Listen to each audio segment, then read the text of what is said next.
Hello, Retrofan here again. Okay, this is the last deck that I have. It's my Demons deck. Well, technically it's not mine. It was my cousin's. When he died, we ended up splitting up all the decks that he had. We had a game night where basically all of us, we laid out, he had like 20-some decks, 30-some decks. We laid them all out and just randomly rolled the dice and picked one, and we played games all night. And then at the end of the night, we all picked one or two, and this is the one that I got. Before I did this video, I was kind of disappointed. I wanted to use this. Well, I've actually already used this in a tournament. And it had to be 60 cards or more.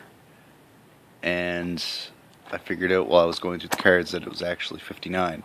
I mean, one card off, you know, but I actually swapped out the sleeves. This is the original box set when I got it.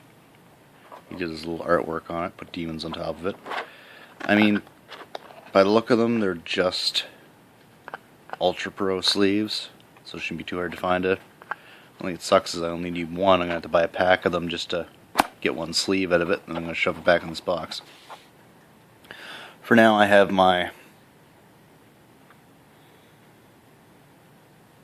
these nice sleeves right here on them. We're on my mono blue deck before I split it up because I didn't like the way it worked. And I'm going to be using, clear that's going to come on my crappy camera, but like textured fake leather cases with the magnetic latch on it. Picked that up when I did the draft. Shoved my draft deck in there. And then I got sleeves, but you know, most of them didn't survive. I literally asked for the cheapest sleeves possible, just long enough for them to last through the draft, and pretty much they just lasted through the draft. They pretty much fell apart. But I mean, they were cheap. I only paid like, I think it was like $4 for them or something like that. So you get what you paid for. All right, let's take a look here. Okay, so land, basic black land. It's a Demon's deck. It is black and white.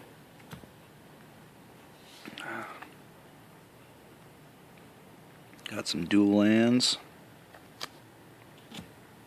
There has been a few changes to it since I got it, but not that many.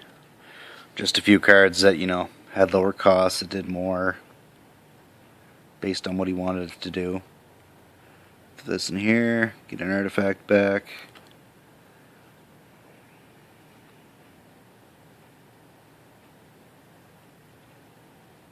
And then play a card, move and play. So if nobody has any cards in their hand, kind of a last resort type thing. Target creature can't block this turn. Return a random card from your graveyard. 2 of them. And then some Evolving Wilds, just in case. It's 2 of them. Okay, and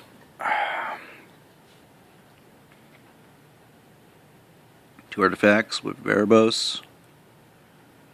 Creature control have lifelink.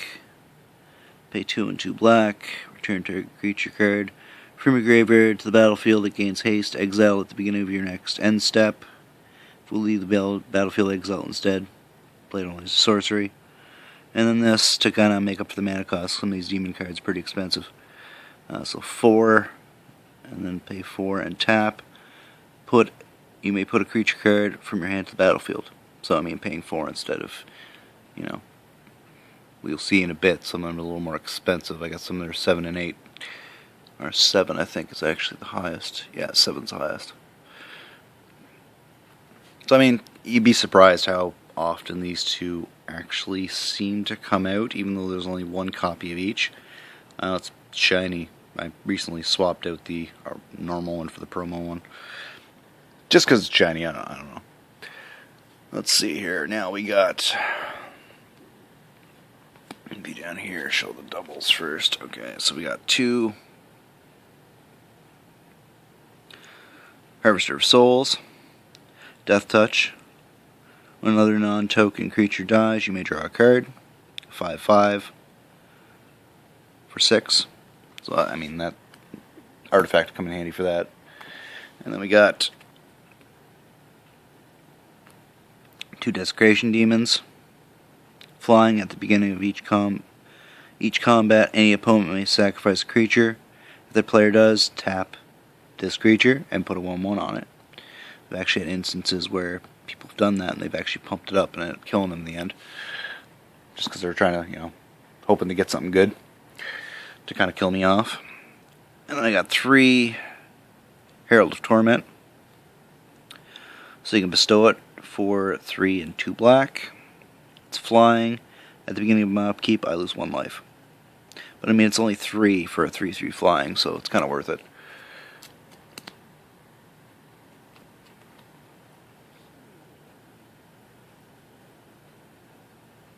Abhorrent Overlord, 2 of them. So 5 and then 2 black. I'm going to switch to the other one because it does not want to. Oh yeah, I forgot both of them are freaking foil. I'm going to stop looking through the viewfinder at this point. When Abhorrent Overlord enters the battlefield, put a number of 1/1 black harpy creature tokens with flying on the battlefield equal to your devotion to black. And then we got some single ones because there wasn't multiple copies, I assume, when he built it. Or he didn't have multiple copies. Okay, so 3 and 2 black. At the beginning of my upkeep, draw a card unless target opponent sacrifices a creature. And then Master of the Feast, 1 and 2 black. Flying at the beginning of your upkeep, each opponent draws a card. So you get a 5/5 for 3, so you're going to let your opponent draw a card. I wish I had a couple more of those, actually.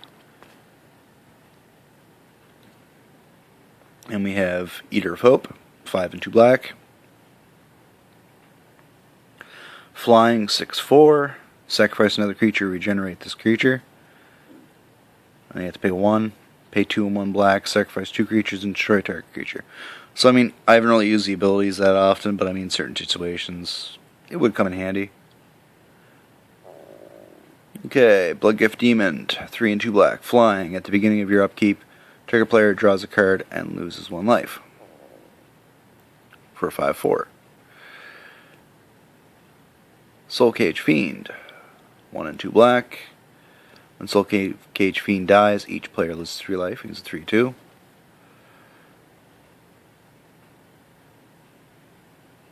And Archetype of Finality, 4 and 2 black. Enchanted creatures you control have Death Touch. Creatures your opponent controls lose Death Touch and can't gain Death Touch. And Blood Speaker, 3 and 1 black for a 3/2. At the beginning of your upkeep, you may sacrifice Blood Speaker. If you do, search your library for a demon card, reveal that card, and put it in your hand, then shuffle your library. When it comes into play under your control, when a demon comes into play, return Bloodkeeper from your graveyard to your hand. So, I mean, all of them are demons, so, I mean, I'll be getting this back if it's thrown in the graveyard unless I exile it, which is a good thing. Okay, now, spells and stuff, or sorcery instances and stuff. Summon Offering, destroy target artifact or enchantment, gain 4 life, got 2 of those.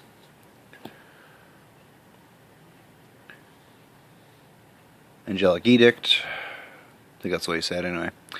I'm bad with words sometimes, especially considering it's like, I think it's like 5 in the morning right now. But who needs sleep? 4 and 1 white, exile target creature, enchantment, 2 of those. Then lifelink, exactly what it says it does, 1 white. Enchanted creature has lifelink, 2 of those. Just in case I don't get the Whip of Erebos out. Okay, and now for the random ones that are in here. As of course there was probably more than likely just not enough copies, I guess. And I don't have any copies of these cards either. Underworld Connections, Enchant Land. Enchanted Land has tap, pay 1 life, draw 1 card. Holy Mantle, 2 and 2 white, enchant creature. Enchant creature gets +2/+2 and its protection from creatures. That's always a good thing. Spirit Mantle, 1 and 1 white, enchant creature has +1/+1 and in protection from creatures. So basically, didn't have 2 of these, so just throw 1 of those in, I guess. Would have been great if I had 2 Spirit Mantles though, because it's cheaper. even though it's, you know, a little more of a buff from this one. Dawn to Dusk, 2 and 2 white. Choose one or both. Return target enchantment card from your graveyard to your hand, and or destroy target enchantment. Oblivion Ring, 2 and 1 white. Oblivion Ring enters battlefield, exile another target non-land permanent. When it leaves, exile card comes back, of course, like most of the enchantments that do that. Fiend Return, 4 and 3 black. Put target creature card from a graveyard on the battlefield under your control. It gains indestructible if it's your turn. It's a good way to steal something from them, or use something from your own graveyard, I guess. Okay, Demonic Rising, 3 and 2 black. At the beginning of your end step, if you control exactly one creature, put a 5/5 black demon creature token with flying on the battlefield. So, potentially get 1, maybe 2, if the other thing that's on the field is a demon creature, because your other one died. So, I mean, it's not bad. Not a bad cost, really, either. Here's Downfall. 1 and 2 black. Destroy target creature or planeswalker. Wish I had more of those.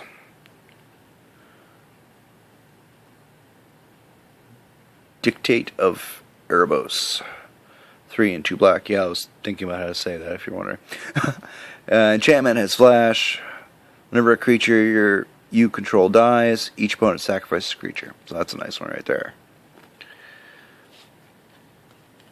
Okay, and yep, that is it. So yeah, that's my demon deck. When I did play it, I didn't know there was only 59 cards, but I didn't do too bad with it. I've made a couple of little revisions to it. It's essentially the same deck, it's just like I said, I've switched some cards out for things that cost a little less, did the exact same, or had a little extra added effect. Because, I mean, these right here weren't in it before. There was only something that said destroy enchantment. Target enchantment, so put these in instead, you know, exile target creature or enchantment. And, I mean, they cost a tiny bit more. I think it's like 1 more than the other ones that were in there. But at least there's a little added effect. There's a couple little things here and there, too, as well. But, I'm going to try it out. Hopefully it does pretty good. When I played it before I did the revisions, it did 2 and 3. I mean, it's alright. But, I mean, yeah, I got to remember, too, I'm playing against people that spent, like, crazy amounts on their decks, too, a lot of the time. And I just grab from booster packs. Like I said, I don't really buy from, you know, individual cards online and things like that. I just don't have the money at the moment to do it. Okay, well, that's this deck. If I end up making another one, which I think I might do a zombie deck, I might end up building one from what I have, because I do have quite a few zombie-related cards. I might try doing it, I'm not sure yet. If I do, I'll let you guys know and I'll post it. This is RetroFan. Everybody have a good one.